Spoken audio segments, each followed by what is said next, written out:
अस्सलाम वालेकुम क्लास, क्या हाल है? अच्छा, तो आज चैप्टर 10 करवा रहा हूँ, उसके सारे न्यूमेरिकल्स और एग्जाम्पल, ताकि पेपर करीब है फर्स्ट ईयर वालों के, नेक्स्ट मंथ है, उससे कुछ दिन और है, तो ताकि आसानी हो आप लोगों के लिए। ठीक है, अच्छा क्या है सबसे पहले चैप्टर 10 में example 10.1 6.24 gram caustic soda is dissolve in water.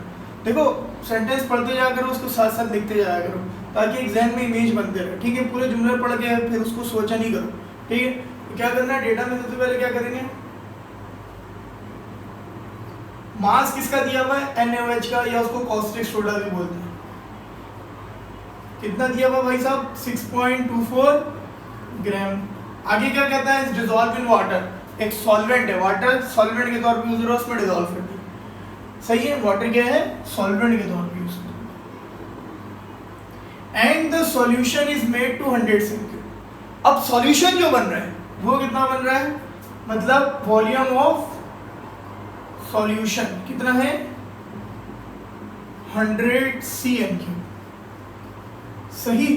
आगे क्या कहता है ना, वॉल्यूमेट्रिक फ्लक्स। सॉल्यूशन जब भी प्रिपेयर करते हैं तो उसको वॉल्यूमेट्रिक फ्लक्स में प्रिपेयर करते हैं। Determine the concentration of this solution in term of molarity. Concentration तो निकालनी है, लेकिन किस फॉर्म में, मोलरिटी। कंसंट्रेशन की बहुत सारी यूनिट होती है, अभी उसके सारे न्यूमेरिकल देखेंगे जो जो बुक में गिवन है। Molarity, molarity, normality, ppm, ppb, ppt। ठीक है, अच्छा तो मोलरिटी फाइंड आउट करना, कोई मसला। अब देखो सॉल्यूशन, इसके बाद क्या है, मोलरिटी निकालनी है, तो उसका फॉर्मूला लिख दो कि मोलरिटी किसके बराबर होता है, moles of solute divided by volume of solution in DMQ। ठीक है, कोई मसला नहीं है यहाँ तक। अब देखो निकालना सबसे पहले मोल्स है और वॉल्यूम, ये दोनों पता होगा तो मोलरिटी निकाल सकते हैं। तो मोल्स यहाँ पे गिवन है ना कहीं पे, नहीं। ठीक है, सबसे पहले मोल्स फाइंड आउट करो, तो फाइंड मोल। तो मोल का फॉर्मूला क्या होता है, मोल बराबर होता है मास of substance divided by molar mass. ठीक है, तो मोल ऑफ सॉल्यूट निकाल लो तो लिख दो मोल ऑफ सॉल्यूट फाइंड करना। ठीक है भाई, तो ये हो गया। अच्छा अब देखो मास ऑफ सॉल्यूट गिवन है या सब्सटेंस, यस इसी की तो बात कर रहे हैं, दरअसल यही तो हमारे पास क्या है, सॉल्यूट है, गिवन है। मोलर मास नहीं, तो इसी सॉल्यूट का मोलर मास भी निकाल सकते हैं। कैसे, तो molar mass of NaOH। Sodium कितना होता है, 23, ऑक्सीजन 16, हाइड्रोजन 1, कितना हो जाएगा, 40 ग्राम पर मोल। नाउ अब मोल की जगह पे ये पुट करो, क्या हो जाएगा, mole is equal to mass of substance कितना है भाई, 6.24। यही सब्सटेंस सॉल्यूट की बात हो रही है। ठीक है, अच्छा डिवाइडेड बाय मोलर मास कितना है, 40। इसको जरा डिवाइड करें, 6.24 डिवाइडेड बाय 40 कितना आ रहा है, 0.156 मोल। ठीक है, तो भाई मोल आ गया। अब एक चीज तो हो गया, दूसरा देखो volume of solution in DMQ। यहाँ पे सॉल्यूशन किसमें है, CM क्यूब में। सिंपल, जब भी CM क्यूब से DM क्यूब में जाना हो डिवाइड बाय 1000 कर देना, कितना आ जाएगा, 0.1 DMQ।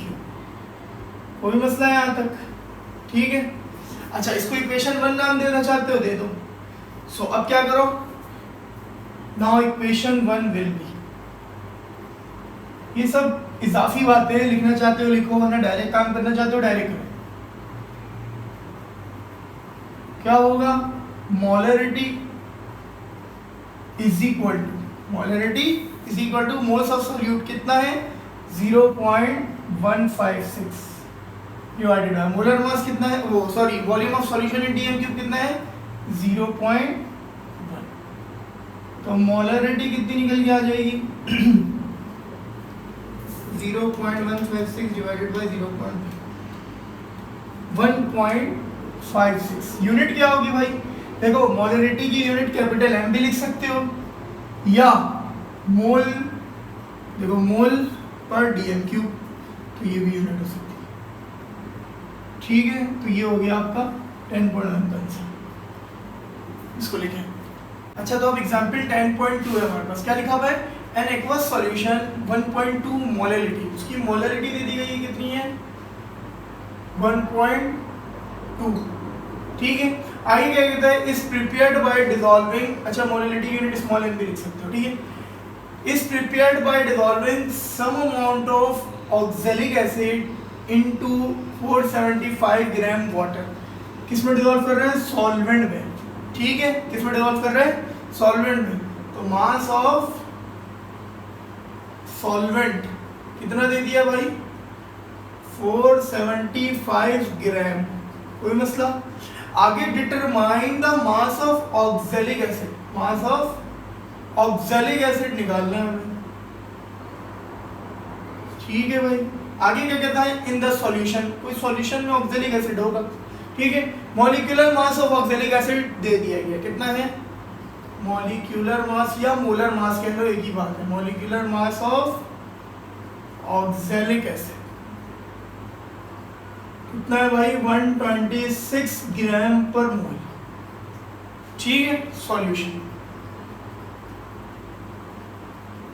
देखो इसमें मास निकालना है, लेकिन फॉर्मूला किस रिस्पेक्ट से इस्तेमाल करोगे? है मोलरिटी, तो मोलरिटी का फॉर्मूला सबसे पहले लिखो। तो मोलरिटी बराबर होता है मोल्स ऑफ सॉल्यूट, सॉल्यूट किसकी बात हो रही है यहाँ पे? Oxalic acid. ठीक है, और सॉल्वेंट जो है वो वाटर होता है, और divided by mass of solvent in KG. ठीक है, देखो मोल से हमें निकालना क्या है? मास निकालना। तो मोल के फॉर्मूले में मास आता है, तो मोल के फॉर्मूले को एक्सपेंड कर दो, क्या हो जाएगा? मोलरिटी बराबर हो जाएगी मास of solute, solute oxalic acid की बात हो रही है। ठीक है, divided by molar mass of या मॉलिक्यूलर मास ऑफ सॉल्यूट। ठीक है, मल्टीप्लाई बाय कितना है ये? इसके साथ, ये तो हमने खोल दिया मोल को, और इसके साथ जो बचेगा, मतलब इसके नीचे आएगा, वो ऊपर मल्टीप्लाई में इसके साथ आ जाएगा। ठीक है, तो वो कितना है? Mass of solvent in KG. ठीक है भाई, अब देखो मास निकालना है, मोलर मास ऑफ सॉल्यूट दिया हुआ है, मोलरिटी दी हुई है, mass of solvent in KG, mass of solvent in KG, KG में नहीं है, ग्राम में। इसको केजी में कैसे करोगे? 475 को डिवाइड कर दोगे 1000 से, तो किलोग्राम में आ जाएगा, 0.475 किलोग्राम। ठीक है ना, अब मोलरिटी कितनी थी? 1.2 is equal to mass of solute कितना है? मास ऑफ ऑक्सैलिक एसिड की बात करिए, निकालना है, तो सॉल्यूट की जगह लिख दो ऑक्सैलिक एसिड, एक ही बात है, divided by molar mass of solute कितना है भाई? मोलर मास ऑफ सॉल्यूट यही है 126, multiply by volume of mass of solvent कितना है? 0.475। ये जो मल्टीप्लाई में नीचे दोनों, तो दोनों डिवाइड में जो दिख रहा है ऊपर जाके मल्टीप्लाई हो जाएगा, 1.2 ये नीचे तो ऊपर आएगा, मल्टीप्लाई बाय 126 ये नीचे तो ऊपर आएगा, मल्टीप्लाई बाय 0.475। तो मास ऑफ ऑक्सैलिक एसिड, तो मास ऑफ ऑक्सैलिक एसिड क्या आ जाएगा भाई साहब? मल्टीप्लाई करा दो, 1.2 मल्टीप्लाई बाय 126 मल्टीप्लाई बाय 0.475, तो आ गया भाई 71.82 यूनिट। मास है तो ग्राम होगी यूनिट। ठीक है भाई, ये आ गया आपका प्यारा सा आंसर, कॉपी कर लिया। अच्छा, तो अब एग्जाम्पल 10.3, बहुत आसान है ये भी। देखो क्या लिखा है? 45 ग्राम ग्लूकोज। तो सबसे पहले लिख लो मास ऑफ क्या दिया हुआ है? ग्लूकोज। ग्लूकोज का फॉर्मूला क्या होता है? देख लो, C6H12O6। कितना दिया हुआ है भाई साहब? 72 ग्राम। आगे क्या लिखता है, सॉरी 45 ग्राम, ठीक है। आगे क्या लिखता है, डिजॉल्व इन 72 ग्राम वाटर, तो मास ऑफ वाटर दे दिया गया है, ठीक है। कितना है भाई, 72 ग्राम। अब याद रखना है जो ग्लूकोज है ना ये सॉल्यूट होता है, ठीक है, मिनिमम अमाउंट, और वाटर क्या है, सॉल्वेंट। इन दोनों को मिला के क्या बन जाता है, सॉल्यूट प्लस सॉल्वेंट, सॉल्यूशन, जैसे टैंक और पानी। To make a solution calculate the mole fraction of glucose and water. Mole fraction निकालना, मोल फ्रैक्शन को x से डिनोट करते हैं, ग्लूकोज है तो a नाम दिया है, और वाटर है तो उसको XB, B सबस्क्रिप्ट में छोटा सा, क्लियर।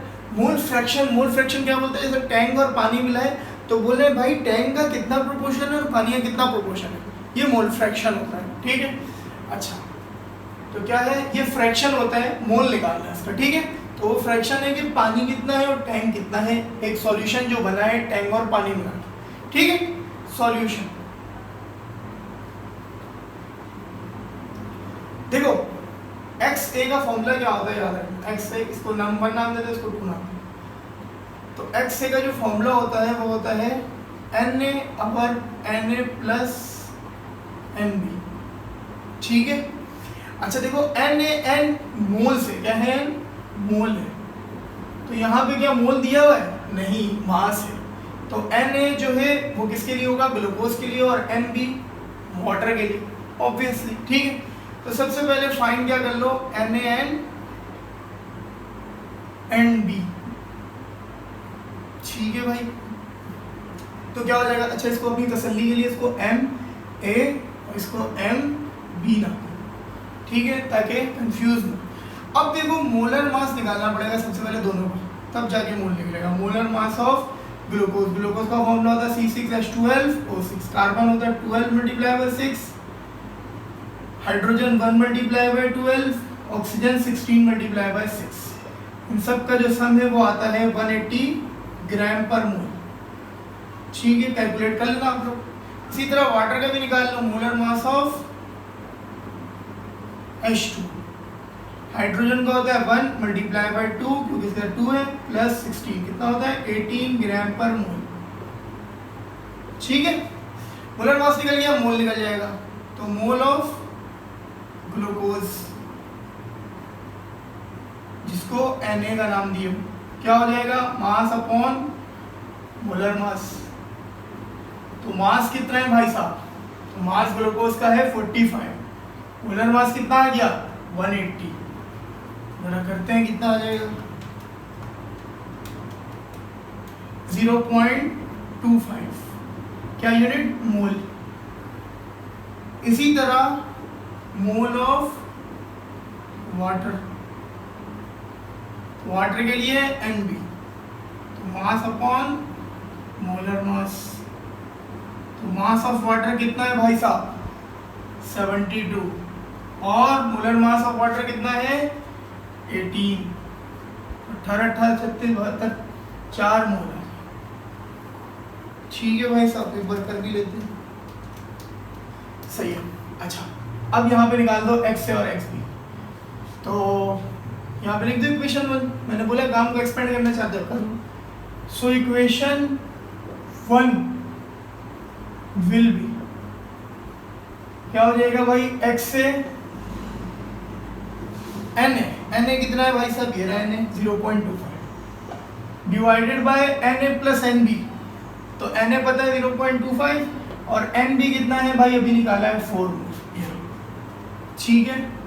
तो इसका x से कितना निकल जाएगा, कर लेते हैं अभी।